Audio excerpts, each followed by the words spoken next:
श्रीराम राम रामेति रमे रामे मनोरमे सहस्रनाम तत्तुल्यं रामनाम वरानने रामनाम वरानन ओं नम इति ब्रह्मोवाच नमोऽस्त्वनन्ताय सहस्रमूर्तये सहस्रपादाक्षि शिरोरुबाहवे सहस्रनाम्ने पुरुषाय शाश्वते सहस्रकोटियुगधारिणे नमः सहस्रकोटियुगधारिणे ओं नम इति संजय उवाच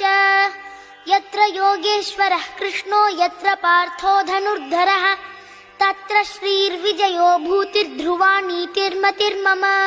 श्रीभगवानुवाच अनन्याश्चिन्तयन्तो मां ये जनाः पर्युपासते तेषां नित्याभियुक्तानां योगक्षेमं वहाम्यहम् परित्राणाय साधूनां विनाशाय